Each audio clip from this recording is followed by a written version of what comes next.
I'm out to Olathe, Kansas, and we're here at Castle Creations, and we're going to talk a little bit about Castle today with Thomas Porfert. Porfert.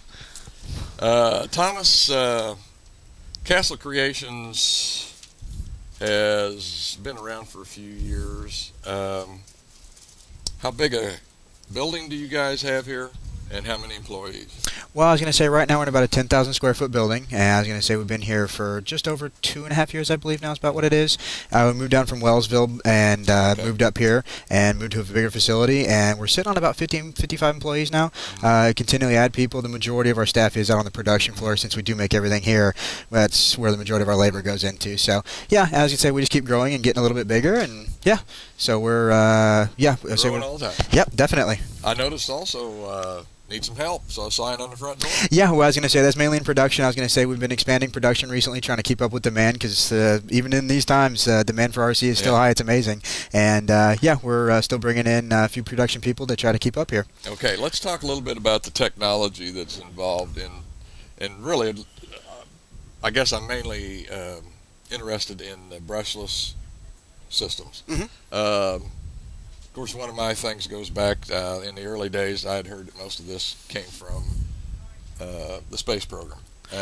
Yeah, there's a lot of stuff that comes from the space program, and whether brushless technology came from that, I'm not sure. It's been around for at least 20 years or now, and it keeps just progressing. It's taking leaps and bounds recently, and it's just everything's getting more efficient and more powerful. And I mean, when you start pulling 30 horsepower through an electric motor, it gets a little scary. So it's definitely making some progress here just in the recent years. I'm certainly satisfied. Boy, brushless systems, as far as I'm concerned, and lipos, have been just a great thing for RC. I couldn't tell you how much money I spent on motors and stuff over the years, and batteries, and I think for the last 3 or 4 years I have been running basically the same systems and batteries. Right. So, man, I've saved a ton of money. So initially, if you put out a little bit more for a brushless system to begin with, over the long haul, it's going to pay for itself much more. That's exactly how we kind of see it. I was going to say the initial investment is a little bit higher, but you're buying something that doesn't have any major wear components on it, so it's an investment into the hobby. If you really enjoy doing it, you know you're going to get the use out of it,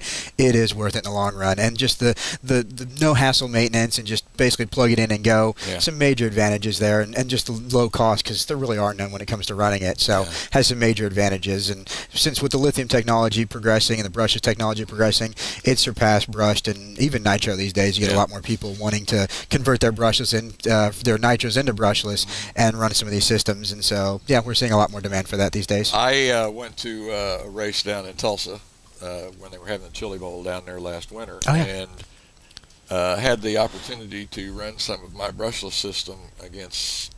I mean, we didn't actually compete. What I'm wanting to say is we were out practicing together, and I really felt like the brushless stuff was as quick as the gas. It's probably a lot lighter.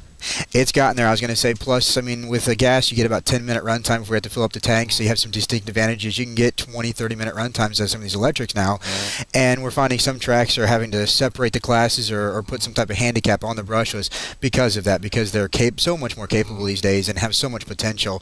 Sometimes it's an unfair advantage, so the tracks are adjusting to that, and the whole hobby is kind of absorbing it, and it's working out pretty well, actually. So, yeah, the whole industry is changing, though, and the hobby itself is changing. So, yeah, a lot more people are getting into the bandwagon and jumping on. Okay, I kind of got off subject. That's all right.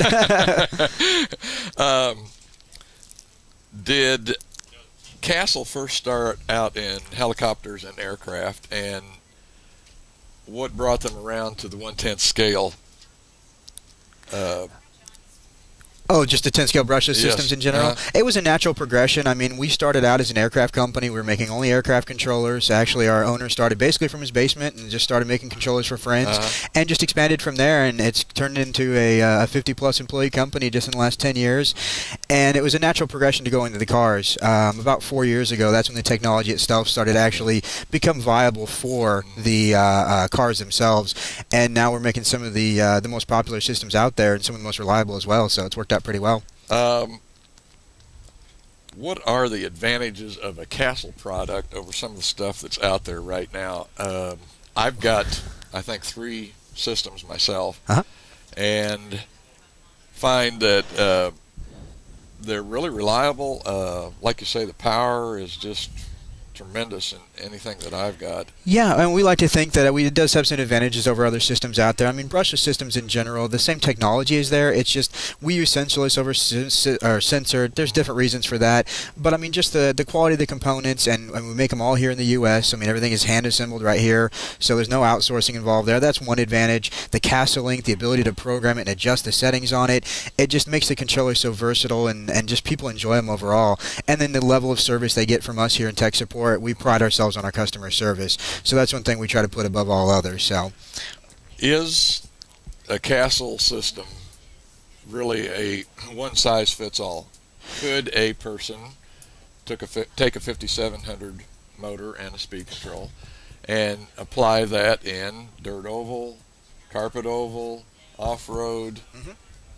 Is it possible? Is it really one-size-fits-all? And yeah, because of the adjustments we give you on the controller, it does have versatility. You can take that exact same system and put it in a drag racer, put it in a drift car, off-road, on-road. It doesn't really matter. It is very versatile because of the ability to adjust those settings, and you can tweak it so it works just right for that. So you don't have to buy a particular system for every application you're going to run into. It definitely makes it easier, and sometimes cheaper in the long run, because you don't have to buy individual systems for everything. Buy one good system, throw it in there, and it works for anything you want it to. Plus, you have the versatility, I think, also of being able to take different motors and put with it. It's not that you have to run that one system, so you can't switch around. And brushed or brushless, I was going to say censored or sensorless, you can run pretty much any motor on the market, so you're not locked into one particular type of motor or one particular system. We try to make it as versatile as possible for that reason. Okay, give me an idea, just how many countries do you guys sell to, and do you have any idea how many individual items, shall we say, do you sell in a year? That changes every year. I was going to say, we keep growing as a company. We're selling well over 400,000 individual items every year now. I was going to say, that just number keeps growing as we come out with more product lines and becomes more popular. We keep selling more and more every year. And the foot pattern that we're selling to, we sell it to every continent in the world, basically. We use distributors for that, but it gets to pretty much any country you can think of in the world. You can pretty much get one of our controllers these days, so it is global these days. It's kind of nice. Wow. That is something for, I don't want to say a little company, but we started out small, no question about it. A small company in Kansas to be going, boy, everywhere. Okay. We're getting into an area that pretty much pertains, I think, to what you handle here at the. It's not the service desk, but it's technical support is what we call it. Yeah. Thank you. How many calls a day do you guys handle here? And let's talk about that first. Well, it's fairly seasonal, but I was going to say generally we're looking anywhere between 40, 60, sometimes 80 calls a day. And I was going to say the emails as well. The majority of our contacts are actually through emails, because you got a lot of people that live in other countries that can't call us during our business hours, or they're working when we're open. So yeah, we get a lot of emails. We probably get over 100 emails a day or so. And I was going to say, and pretty much any question you could think of. Some people just want help with initial setup. Some want help with problems they're having. Pretty much anything you ever run into, you just contact us and we'll get you in the right direction there. Well, this probably really leads us into the next question, too. And that is, I'm sure you guys see all kinds of stuff. You probably would wish that they would call and ask you how to set stuff up. But what is one of the biggest problems that you see when it comes to dealing with Castle products that either is returned or calls that you get as far as mistakes that are made out there? Problems having with the controller, yeah. You guys just shake your head sometimes and say, how could this happen?